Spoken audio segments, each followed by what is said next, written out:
Cannes film festival 2022 में are Madhavan की Rocky the नामी इफेक्ट को 10 मिनट लंबा स्टैंडिंग ओवेशन मिला।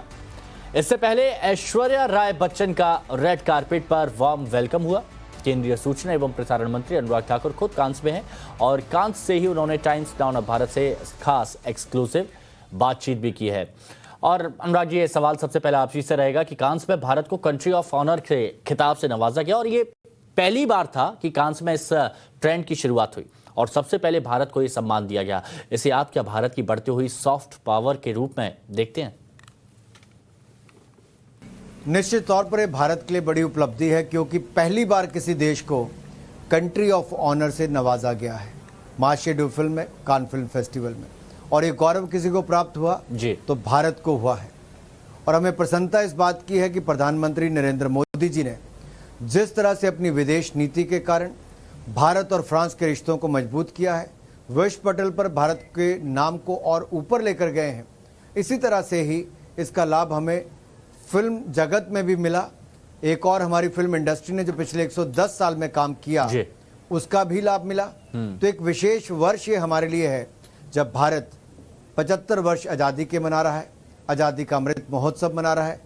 वहीं पर कान फिल्म फेस्टिवल के 75 वर्ष हो रहे हैं और इंडो फ्रेंच डिप्लोमेटिक रिलेशन के भी 75 वर्ष हो रहे हैं।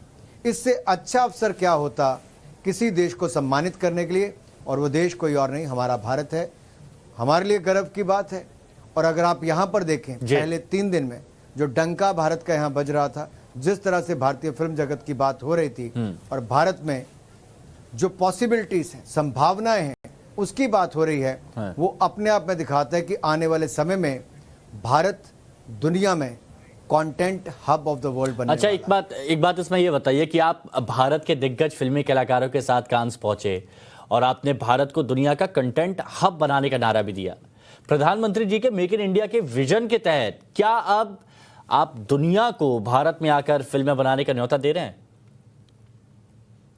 निश्चित तौर पर माननीय प्रधानमंत्री मोदी जी ने हर समय यह प्रयास किया कि जब भी अपने विदेश दौरे पर गए तो भारत की पहचान को, भारत के लिए नई नई संभावनाओं को खड़ा करने का प्रयास किया।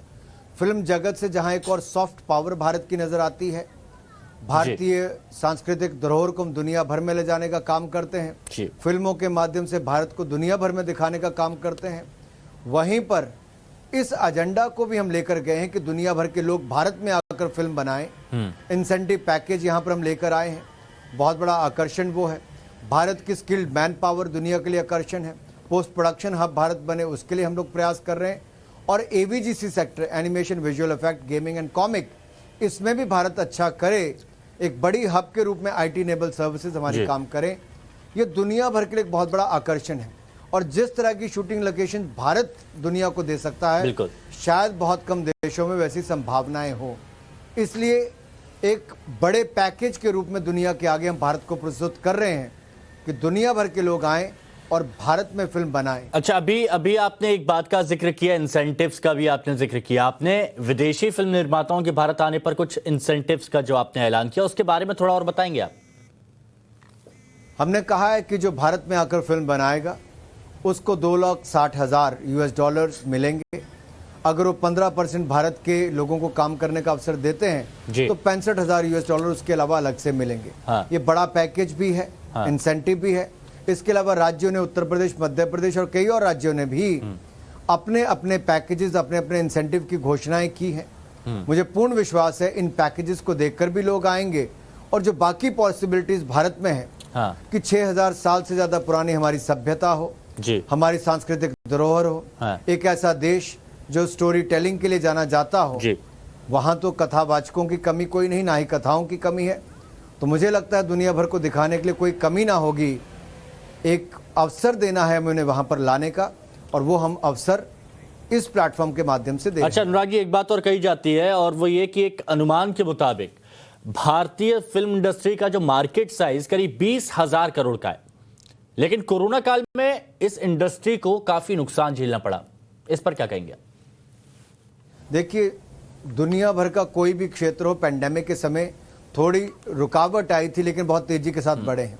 इस साल की आप रीजनल फिल्में भी देखेंगे तो रीजनल नहीं, वो नेशनल और इंटरनेशनल हुई है।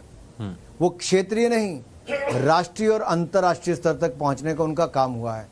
ये कंटेंट, आपकी स्टोरी में कितना दम है, आपने जो बनाया है उसमें कितनी ताकत है, वो उसको पहचान देती है राष्ट्रीय और अंतर्राष्ट्रीय स्तर पर। तो मुझे पूर्ण विश्वास है जो अच्छा करेगा उसको कोई रोक नहीं पाएगा, ना भाषा ना कोई और बॉर्डर। वो अपनी पहचान दुनिया भर में बनाने के लिए लेकिन तैयार इसमें एक चीज और हमने देखी कि इंडस्ट्री के लोगों ने लगातार सरकार से मदद की गुहार भी लगाई। इस दिशा में आपने कोई योजना बनाई है क्या? सरकार किसी नई स्ट्रेटेजी पर विचार कर रही है कि राहत मिल सके?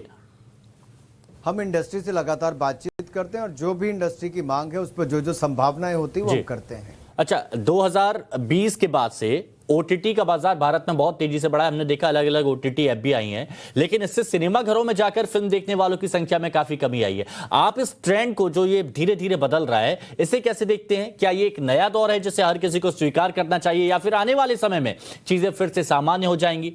क्या ओटीटी को लेकर सरकार किसी योजना पर काम कर रही है? देखिए, समय के साथ साथ बहुत बदलाव आता है। लोग पहले प्रिंट न्यूज़पेपर थे, फिर टेलीविजन मीडिया आया, इंटरनेट का ज़माना आया, तो उसी तरह से बायोस्कोप से लेकर फिल्म इंडस्ट्री, बड़े पर्दे से लेकर टेलीविज़न से लेकर अब ओटीटी प्लेटफॉर्म्स आए हैं।